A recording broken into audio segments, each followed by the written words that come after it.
Coming up on the 2014 FIFA World Cup magazine, we're at the draw for the FIFA Confederations Cup. We meet Dida, the Brazilian goalkeeper who knows the tournament well. And we're in Rio with Fluminense, the newly crowned champions of Brazil. Hi everybody, I'm Adriana Lima. Welcome to the Confederations Cup. I'm looking forward to see you here in Brazil.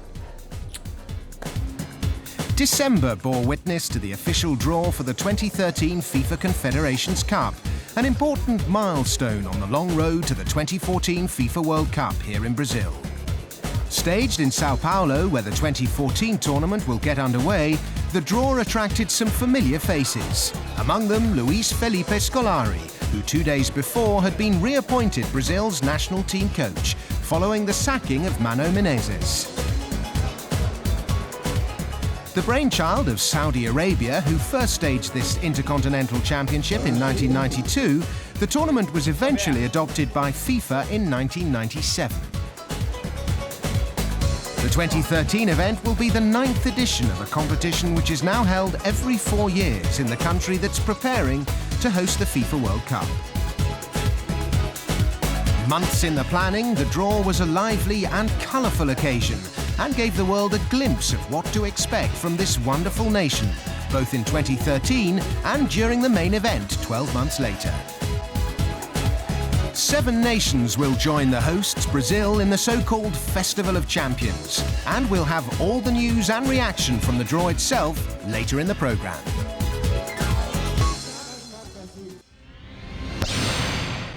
Nicknames are all the rage in Brazil.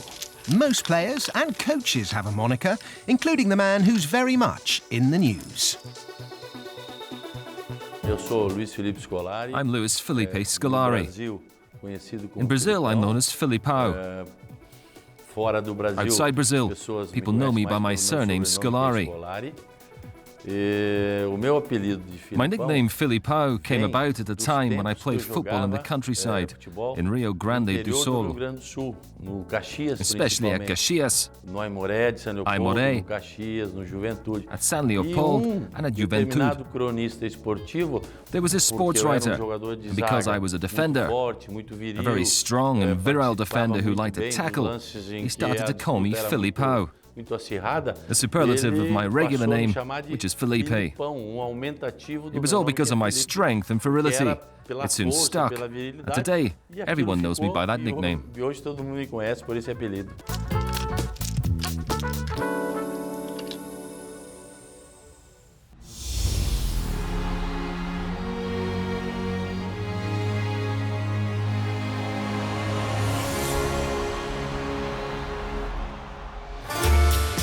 In late November, in the lead-up to the draw for the FIFA Confederations Cup, Jerome Valk joined members of the 2014 FIFA World Cup Local Organising Committee on a whistle-stop tour of 3 host cities. First on the agenda was Rio de Janeiro and the iconic Maracana. Designated as a national landmark in 1998, Maracana is set to become only the 2nd stadium after Mexico City's Estadio Azteca to host the FIFA World Cup final for a 2nd time. Before it does, though, Maracana will be the venue for 3 matches at the 2013 FIFA Confederations Cup, including the final on June 30th. In preparation, the 77,000 capacity stadium will open its doors to test events in April, some 4 months after the world gets its first look at some of the 12 stadia that will take centre stage in 2014. We'll have the opening of 2 of the 6 stadia for the Confederations Cup in December, and from what we can see here in the Maracana, there's no doubt that this stadium will be ready to host every test event necessary ahead of the Confederations Cup. This is a source of great satisfaction for Brazil, to be able to guarantee 6 host cities for the Confederations Cup. That means half of our World Cup stadiums will be ready 1 year before the World Cup. Understandably, the delegation was keen to share such positive news with the assembled media, who are sure to be present at the opening of each of the 12 stadia, the first of which, Fortaleza's Arena Castelao, was inaugurated on December 16th.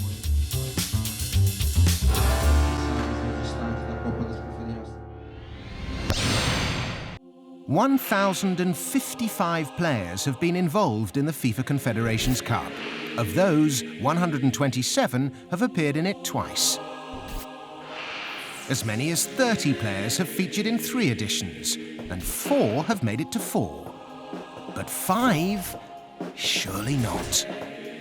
I've won it, been a runner-up, been knocked out in the first round. I've experienced every aspect of this competition. It's an important FIFA tournament, so it's vital to make the most of it. Between 1997 and 2005, Brazilian goalkeeper Dida did play in 5 editions of the FIFA Confederations Cup.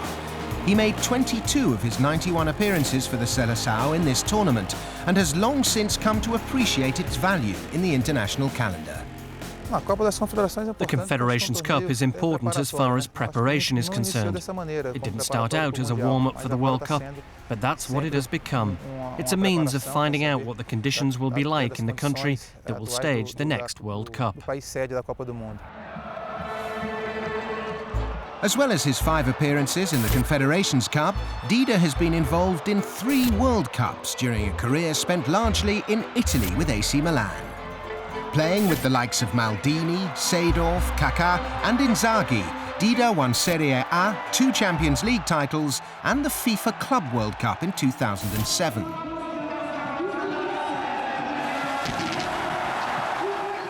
But now, aged 39, he's back in Brazil, where he's been keeping goal for Portuguesa. One of Sao Paulo's smaller clubs, they struggled on their return to the top division this year, eventually retaining their top-flight status on the penultimate day of the season. And Dida's form and his fitness have been impressive, particularly for a player who was out of the game for almost 2 years after leaving Milan. He had hoped to secure a move to England's Premier League, but when no club showed an interest in him, there was only one other destination he had in mind.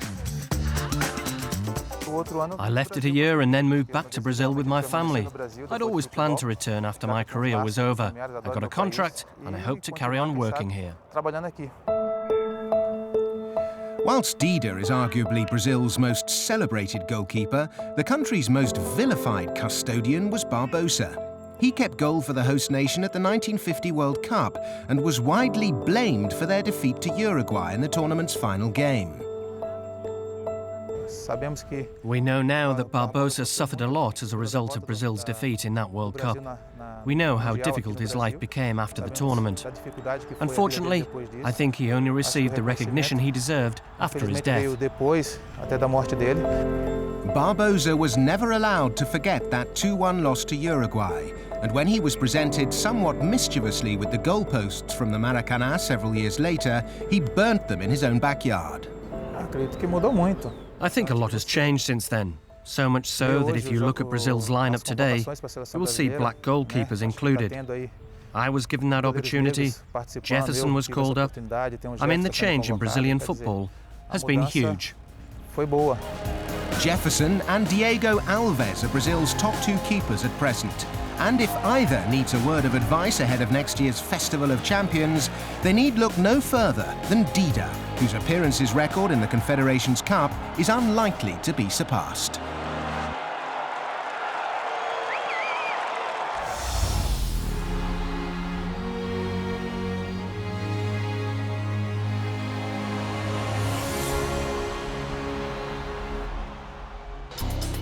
Curitiba was the second stop for the delegation from FIFA and the LOC on their host city tour in November.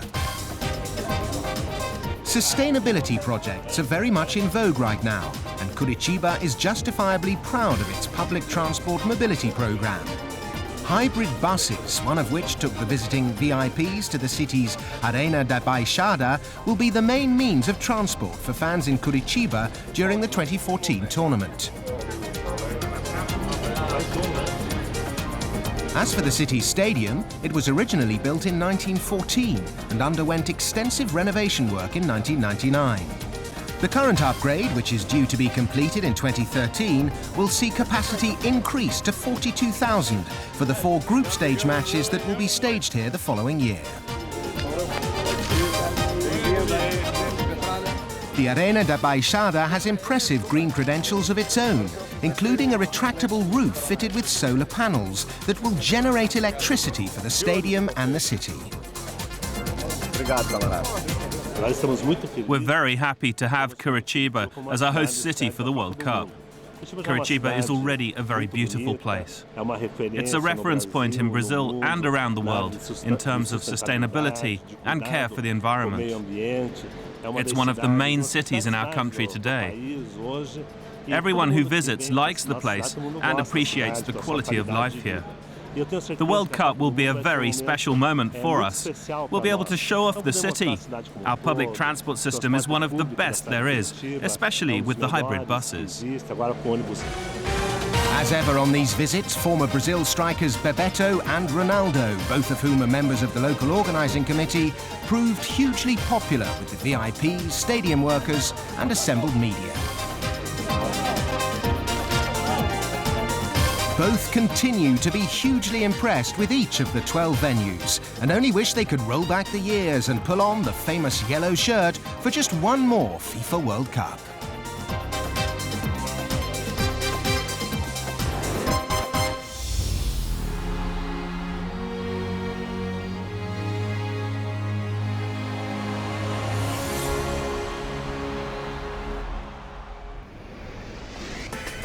Another day, another city. In Sao Paulo, Jerome Valk and his colleagues from the local organising committee boarded a train for the journey from the centre of South America's largest city to the Arena de Sao Paulo. Traffic jams are commonplace here, so the 19 minutes it took to cover a distance of 23 kilometres was proof positive that this will be the way to travel in 2014.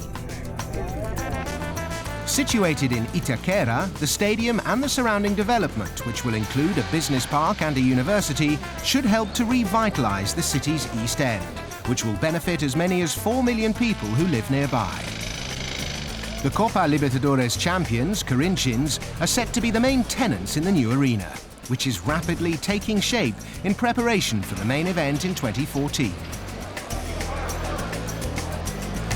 Once completed, the stadium will boast a capacity of 65,000 and will host 6 World Cup matches, including the opening game on June 12th and the second semi-final almost a month later.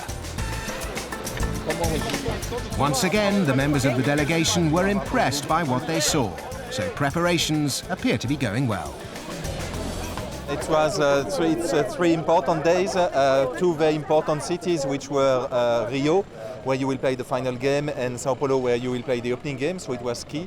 I mean, it's 2 different cities, 2 different structures. I mean, this stadium is in a new area, I would say, and is part of the development of this area, where Rio is in the center of the city, so the challenges are very different.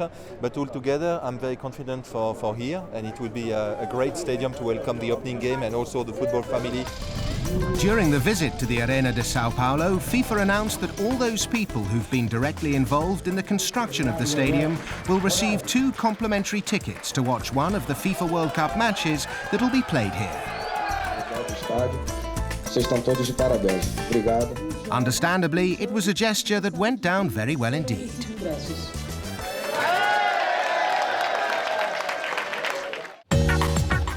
And so to the official draw for the 2013 FIFA Confederations Cup, at which 7 of the 8 coaches were present. Africa's Cup of Nations will conclude in South Africa in February, and only then will we know the identity of the 8th competing nation, and the coach who'll lead them in Brazil in June. Rehearsals are essential for events such as these, and present at one of them was the man who lifted the FIFA World Cup for Brazil in 2002.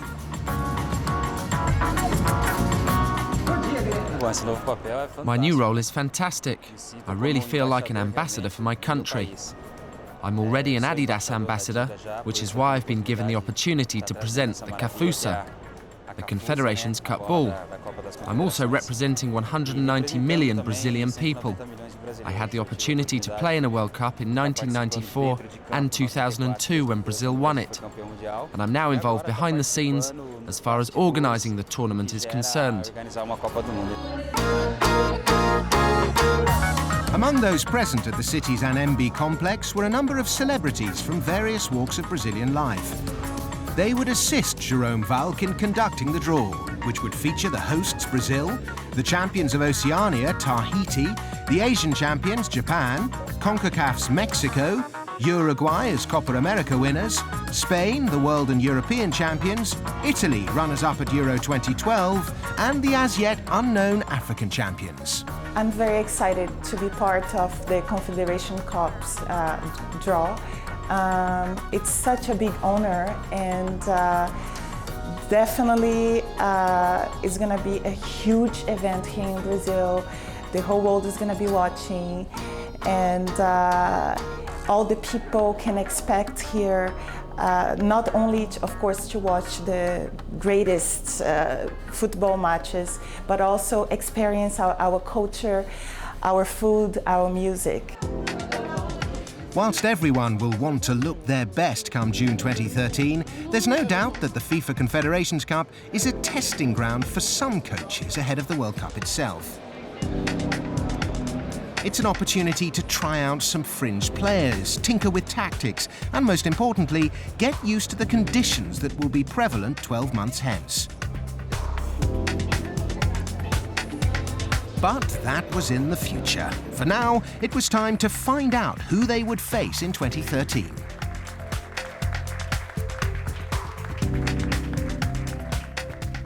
Madame la Présidente de la République, Monsieur le Président de la FIFA, it's a great pleasure to be here today in Sao Paulo. I think that we are back to football. What we will talk about, it's a competition. It's the first competition before the World Cup.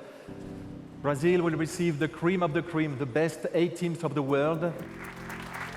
The draw was beamed live around the world, and there were 600 media representatives covering proceedings in Sao Paulo.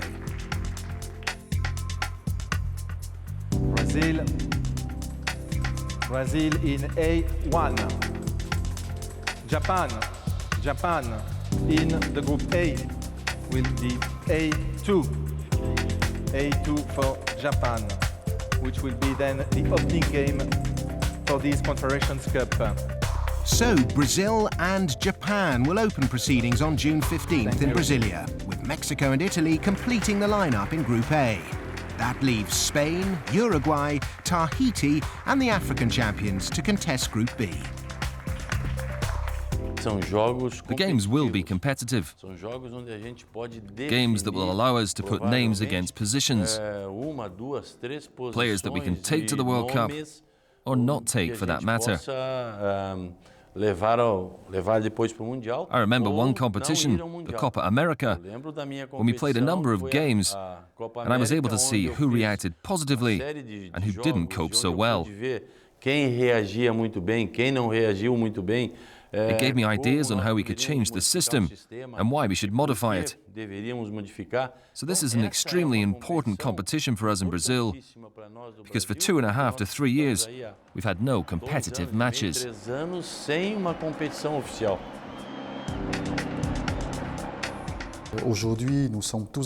Today, we're all amateurs.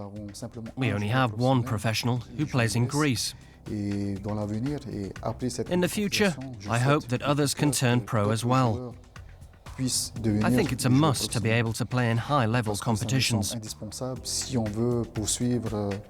If we're to qualify for the World Cup and to play in the next Confederations Cup and to be competitive, we need more professional players. We consider this to be a smaller World Cup. I mean a cup between champions of different competitions, different confederations. We'll afford it the importance it deserves. Also, we know from experience that every international match, be it a friendly or a competitive fixture, carries a lot of responsibility. There are no friendly matches. There are international matches, and that's how we see them.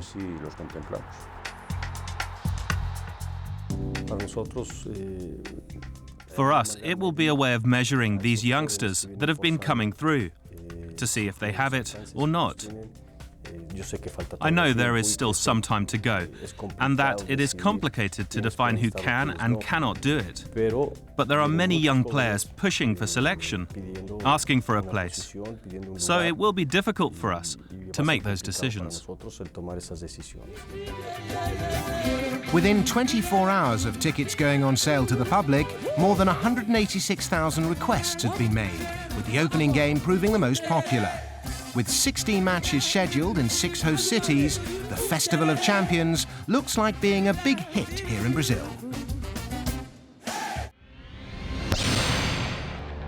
The 2012 Brazilian Championship marked 10 years of stability in the organisation of the country's national competition.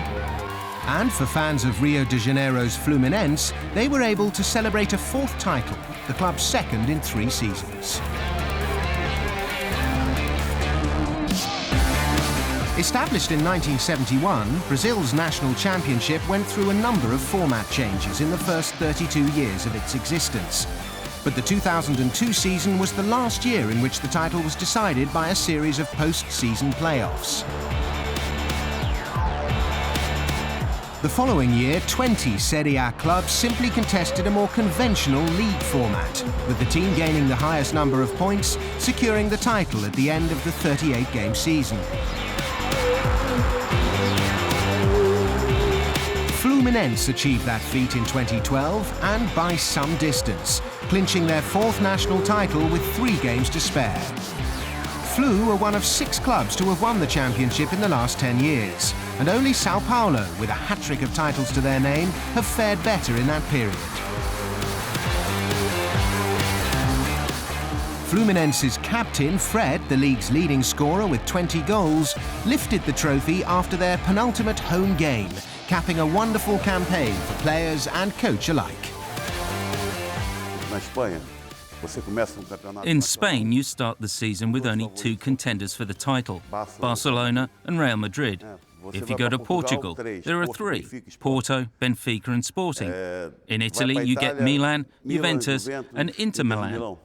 But here in Brazil, the championship begins with 12 favourites out of a possible 20. We have the 4 big clubs from Sao Paulo, the 4 from Rio de Janeiro, the 2 from Porto Alegre, Grêmio and Inter, and the 2 from Belo Horizonte. So the challenge is huge. Fluminense is a club steeped in history. Founded in 1902, it's the only Brazilian sports club to have received an IOC award for its services to sport in general. Still, there is one trophy that both club personnel and fans would love to add to their impressive collection.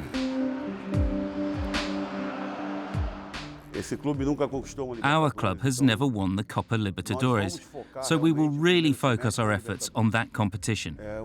It's a goal of ours. It's something that we want. The club is concentrating on it.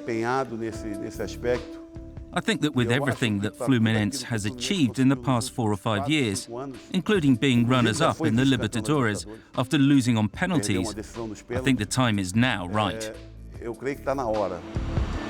Back where he began his playing career in the late 1960s, Abel Braga won the state and the national championship in his first full season in charge. And he did so with a squad that blended youth with experience. Players like Fred and Deco, who'd been to Europe, but who were enticed back for a variety of reasons, not least the stability and prosperity of the domestic game. I came back to Brazil for personal reasons. I wanted to come back. I had many personal problems here. I still had another year of my contract with Chelsea, but I wouldn't have solved those issues had I remained there. As I still wanted to play, I decided to come back. I had to return, and Fluminense opened the door for me to come back in the way that I wanted, being able to carry on fighting for titles. And titles he's won. I have already won 2 Brazilian championships since I arrived here, and 1 Carioca title as well. To do that in 2.5 years is rare. It's difficult to achieve that, but I was lucky.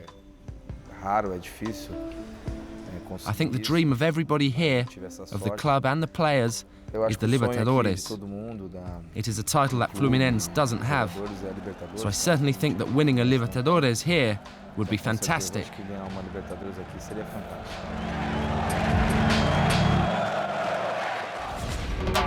Next time we visit Corinthians, the current Libertadores champions from Sao Paulo. We take to the treetops of the Amazon to meet a family at one with nature. And we hear from those who witnessed one of Brazil's darkest days at the mighty Maracana. See you then.